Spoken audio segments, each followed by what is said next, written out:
Hello, this is DanielleStimpson from Learn Reiki Philadelphia and Capricorn. Here are your tarot cards for December of 2022. I highly recommend checking out your sun, moon, and rising signs if you know them all to get a more specific overview of your month ahead and all of the nuance within. And if you want to know when the next set of videos are up, go ahead and subscribe with your notifications on YouTube so that you can be the first alerted to January's cards as well. So without any further ado, let's dive right in. So Capricorn, this month, the overall theme is big changes, doing the change that needs to happen. There's definitely going to be some challenges on going inward, learning from past mistakes, healing some old wounds and things that might be in our way, and stepping ahead to do things in a way that benefits us in the future. The theme card is the Page of Swords. So on a logical level, you know things need to shift and change. You know that there needs to be a new way forward.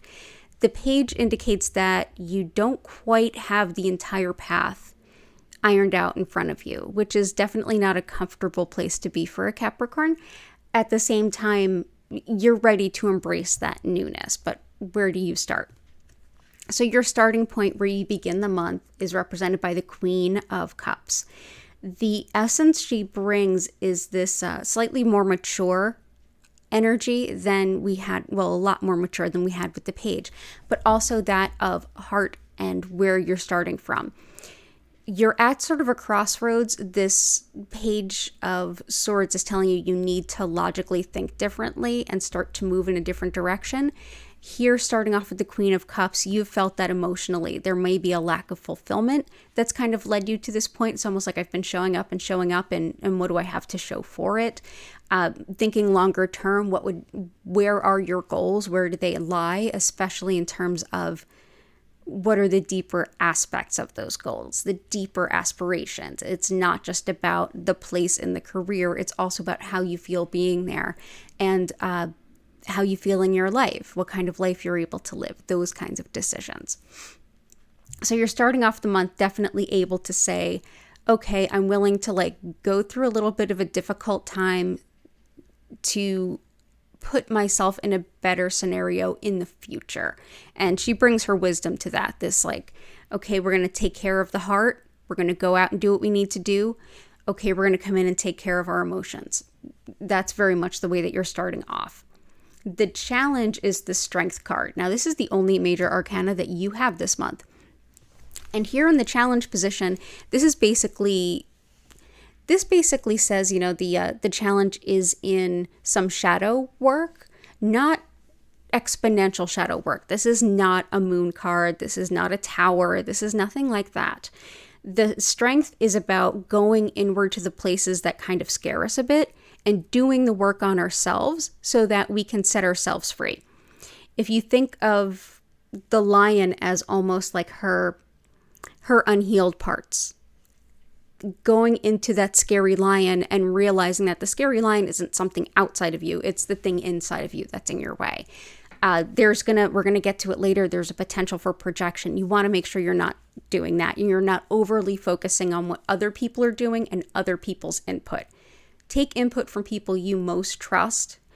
But in general, this is going to be a time for you to do that inner reflection. Shadow work is about doing healing on the parts of ourselves that we'd rather just ignore and not know are there.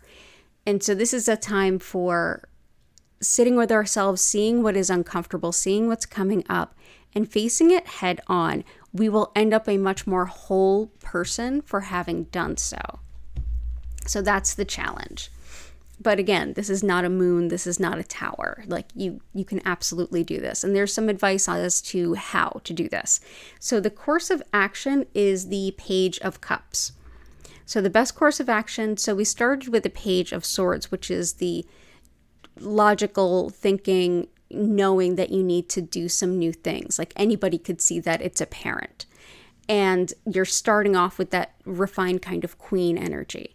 Here we're saying, yeah, take that page energy you started with of, okay, things need to shift, and making sure that you are listening to what is in your heart and how you want to feel as you move forward. So if you're looking for, say, an example, a move, don't just look at the logical nuts and bolts about like, well, this is a good investment. Of course, that's relevant, but make sure that you're leading with, will I be happy there? This is where the advice is coming from. So definitely using your logic, but also making sure that you're checking in with yourself and what else guides you, your other forms of happiness, making sure that you are supported in that, and making sure you're balancing both your emotions and your logical needs. Which brings us to the whispers from your guides. Like, your guides writing you a love letter, what could they tell you if they could whisper you anything? And what they give us here is the Five of Wands, which gives us a lot more insight onto all of the other cards. The Five of Wands, as you see here, is a bunch of people fighting. There's no clear winner. It's a lot of energy expended. It's very fiery. It's very aggressive. And nobody's really coming out better for having been here. And so this is the advice of your guides, is decide where you're going to put your energy. I think given the placement of strength here, there will be a lot of challenges given certain people, certain maybe literal people, but, you know, throwing monkey wrenches out there. It could be situations too. But deciding, like this card I usually see as know when to fold them, know when to hold them, know when to fold them, know when to walk away, know when to run. This is basically saying use your energy very wisely. And rather than responding in an emotional way, take a moment. Take a moment, go within and say, what is coming up for me? Maybe I'm projecting a little bit, or maybe they're kind of hitting on a nerve. Either way, they're outside of me is not where my energy will best serve me. I'm going to take that look in. If somebody's doing something and it's really getting to me, I'm going to look at what it's getting to and soothe myself internally rather than engage with them. This is, if you're dealing with other people in this kind of scenario, I would say think and take your time before you answer the email or pick up the phone, like let it go to voicemail and call them back when you feel clear-headed and ready to do it.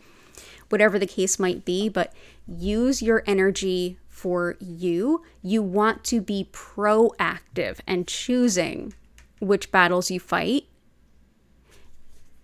rather than reactive and simply wasting your energy. You have a really good direction in front of you. Just make sure that you're keeping on the most balanced path for you. So go to your trusted people, take your time, and remember that sometimes the best course of action is a pause or no action at all, and simply come back to yourself. So I hope that this helps. Like I said, check out your sun, moon, and rising. If you want to learn more about some online community distance Reiki or my online Reiki classes, go ahead and check out LearnReikiPhiladelphia.com or Learn Reiki Philadelphia on YouTube or Learn Reiki at TikTok. Thank you so much for being here. I hope you have an amazing month. I am a Capricorn sun, so I am here with you. And don't forget to check out the other videos for you this month. Take care, be well, and see you in January.